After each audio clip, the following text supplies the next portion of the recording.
Alright guys, so it's about 4:58 right now, so the sun is kind of setting over in that direction. I'm with my friend Pearl here. This is her first time being in a video with me.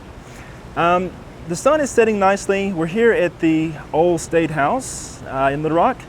And it's a nice spot for today because, you know, we've kind of got this sort of like patchy shade going on. I've obviously got lighting equipment because that's kind of what I do. But right now, I noticed that we've got all these white surfaces, we've got these white columns, all this concrete, and this is going to be a really good spot to get some nice natural light going. So I'm going to just kind of shoot here to kind of warm up, and then we'll see what happens. We've seen a couple security guards already, so hopefully they won't toss us out of the place. I think they were clearly looking at me though. You know, when you see a very attractive photographer with a very impressive lens like this Sigma 40mm, I mean, it's very eye-catching. So clearly they were noticing me with my lens.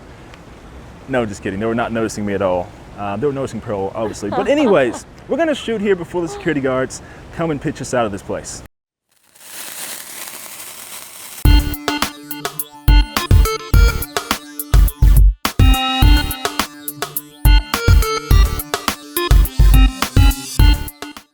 Hello ladies and gentlemen, once again this is Jeremy Smith. The video you guys just saw was going to be sort of the opening to this video, but I've decided to save some of that video footage for a more detailed video later on. Today though, I just want to give you a little bit of my sort of like first hands-on impression of Sigma's 40mm 1.4. And yeah, this would not be a Sigma Art Series lens review without me commenting on the size of the lens. So there you have it. Yes, it's big. This is definitely the sort of lens that I want to use a battery grip on my A7, R3, and A9 with. This lens is comprised of 16 elements and it weighs about 2.6 pounds.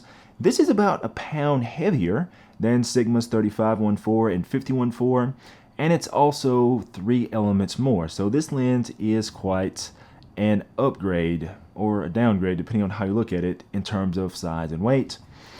The filter size has also increased. So those other lenses are a 77 and 67mm filter size respectively. This one is an 82mm filter size, so it is fairly large, as you guys can tell here. But you know, it's still manageable. You know, it still felt good to me. This is not the sort of lens I would replace my 55-1.8 Sony Zeiss with, but this lens definitely meets a certain need. And so what is that need, you ask? Well, this lens brings image quality to another level. It's shot wide open, it's extremely sharp. There's almost no chromatic aberration. There's almost no spherical aberration. I mean, it's just extremely beautiful. Lensrentals recently published some MTF charts from their independent testing, and basically without me going all complete photo geek, this lens is extremely sharp across the entire frame, even when shot on very high resolution cameras like, say for example, my Sony a7 III. So, you know, very, very sharp lens, very little aberrations and so forth. Now, in testing this lens, I wanted to kind of see how it would do in a couple other areas. I wanted to see how it would do in terms of flare resistance. So I shot mostly natural light during my shoot with Pearl, and you know, it worked out very, very well. Even whenever we had the sun basically shining directly into the lens, it still held up a lot of contrast. I also noticed that this lens was very, very good with its rendering in terms of color. You know, it was very neutral. It wasn't overly warm like a lot of Sigma's lenses. I've noticed their 85-1.4. I noticed that that lens was a little more on the warm side. Not a huge deal, but for me, because as I've mentioned before, I'm kind of a cool guy. So yeah, I usually prefer a little bit cooler images. And so having a slightly more neutral character out of this one was something that I enjoyed. Focus speed wise, that's something else I saw that was improved. You know, on Sony, the one thing that still disappoints me, frankly, with the Sigma lenses is that really none of these full-frame Sigma lenses are native Sony E-mount lenses. They basically have sort of this permanently attached adapter, which I'll show you guys this lens close up a little bit more in a moment. So the focus speed and so forth and performance overall is kind of hit or miss. I noticed on lenses like the 135 1.8, for example, at least at the time when I tested it on the current firmware available at that time, I noticed that the focus speed was, and performance was not the best. I mean, the focus was a bit notchy and so forth. On the 105 1.4 that I recently tested, I noticed that the focus performance was very good. But oddly enough, I noticed that lens actually focused better. The Canon version on the MC11 adapter focused better on a Sony body than the one with the built-in adapter, so I thought that was a bit curious. This lens, though, I did test it, and I'll be doing more with this soon, and we'll talk about it in more detail.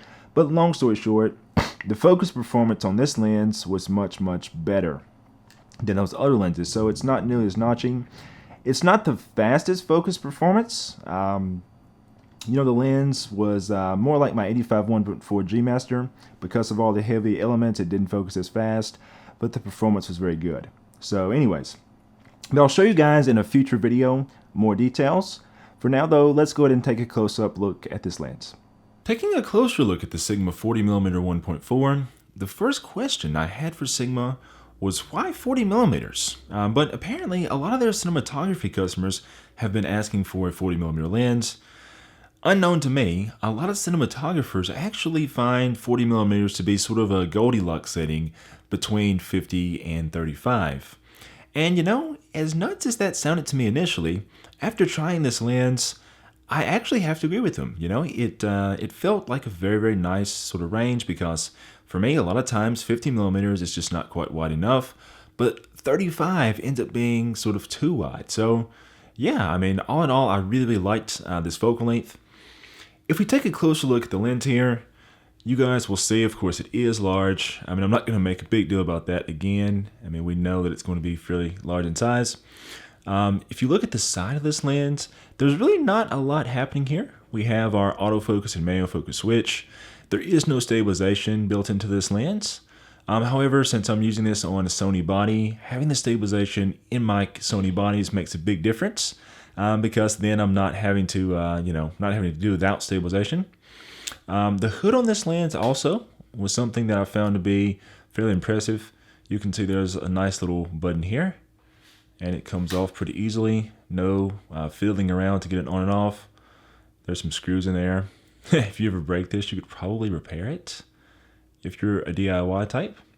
Of course, really large front element here. It's quite a thing to behold, isn't it? So yeah, very, very nice looking lens. I'll definitely be testing this in more detail.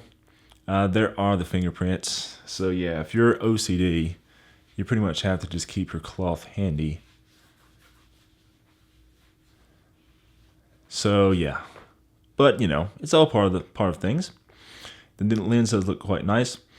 Let me know what you guys would like to see on this lens, what other details you'd like to see, and I'll definitely be doing more testing with this lens in the not so distant future.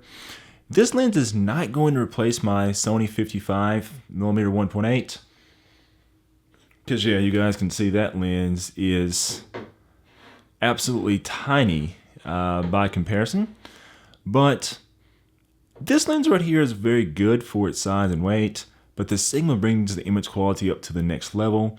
So no doubt, in a lot of situations where I want the best quality, if I'm going on a commercial job and I'm carrying a lot of extra stuff anyway, and the difference in size and weight between these two is not going to be a big factor, then I will definitely happily take the Sigma any day, as that image quality is just the next level. Be sure to check out the description in the description below for some links. I'm going to be posting some sample images there, so you guys can kind of check out those at your own leisure and give me some feedback on that too. We'll definitely be testing this lens in another video, so don't forget to subscribe. Until next time, this is Jeremy Smith, signing off.